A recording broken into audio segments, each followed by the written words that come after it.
Ça y est, c'est les vacances de Noël, enfin. Et alors que la neige recouvre calmement le toit de vos maisons, à l'intérieur desquelles vous écoutez de beaux chants de Noël, je vous propose un portrait qui me tient à cœur. Un joueur que l'on aime tous, un cadeau avant Noël, un toast de foie gras avant l'heure, une coupe de champagne avant le réveillon. Bon allez, c'est parti.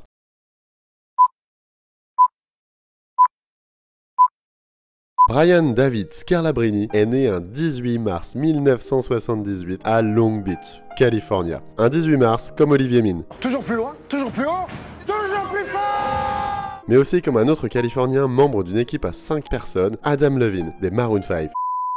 Brian naît donc sur la belle côte californienne, mais est doté d'un physique loin des standards du surfeur blond au teint mat, ce qui pousse ses parents à déménager dans l'état de Washington, plus au nord sur la côte, là où notre Ginger préféré sera à son aise. Il grandit donc à Enumclaw. Je sais pas si je le prononce bien, mais c'est une petite ville tranquille de 10 000 habitants dans la banlieue de Seattle. Brian est au service des autres et distribue à partir de 6 ans les journaux à domicile sur son petit vélo. On reconnaît bien là notre GOAT.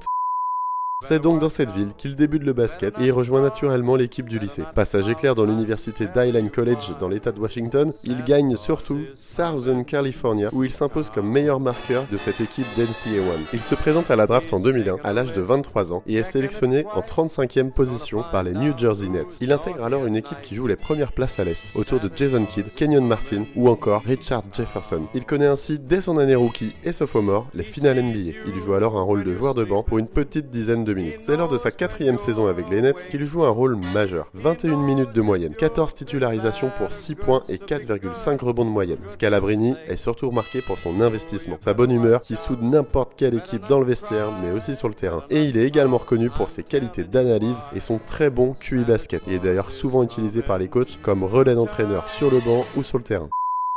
Boston le signe lors de la Free Agency 2005 pour ces raisons, et Brian est désormais reconnu comme un role-player précieux, apprécié de tous ses coéquipiers et du public avec son sens de l'humour aiguisé. Et pour rendre ce qui doit être rendu à César, Boston gagne en 2008 grâce au fabuleux Big Three et offre à Brian une bague dûment méritée. Mais il ne joue pas une minute des playoffs. Champion, CHAMPIONS. Et en réponse à une journaliste lui demandant si cela était dérangeant pour lui, il répondra « Pourquoi vous trouvez ça dérangeant? Aujourd'hui, vous dites cela. Dans 5 ans, vous aurez oublié. Dans 10 ans, je serai toujours champion. Dans 20 ans, je dirai probablement à mes enfants que j'étais starter. Et dans 30 ans, je leur dirai que j'ai eu le trophée de MVP. Je ne vois pas ce qu'il y a de dérangeant là-dedans. » Véracité, VERACITES. Il reste donc 5 ans à Boston, il est adulé par les fans. Chaque entrée sur le terrain, chaque panier marqué fait autant réagir le public qu'un crossover d'Allen Iverson ou un buzzer beater de Kobe Bryant. À ce sujet, Scalabrine s'autoproclame White Mamba en référence à Kobe, le Black Mamba évidemment, surnom qu'il définit ainsi. Le Black Mamba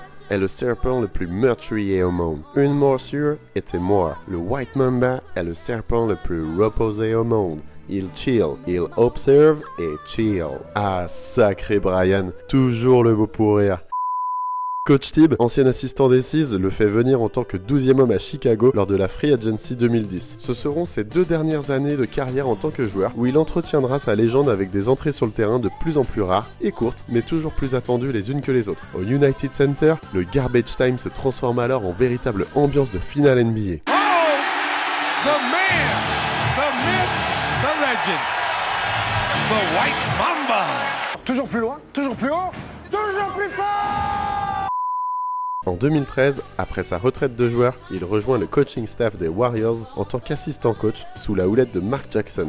Mais après l'expression d'une divergence sur la manière de jouer de l'équipe, il est gentiment envoyé en D-League pour coacher l'équipe affiliée aux Warriors. Et Brian abandonne à cet instant l'idée de coacher en NBA. Mouchoir, MOUCHOIRS. En 2014, fidèle à son humour, The Ginger Ninja parodie la lettre de retour de LeBron à Cleveland pour annoncer son retour à Boston en tant que commentateur officiel des Seas sur Comcast. Ah, quel génie! Depuis, il nous régale au micro et on lui demande, non, on le supplie d'y rester le plus longtemps possible. Car du White Mamba, on ne retiendra pas son impact statistique sur la ligue. 3 points, 2 rebonds de moyenne en 11 ans de carrière. Toujours plus loin, toujours plus haut, toujours plus fort!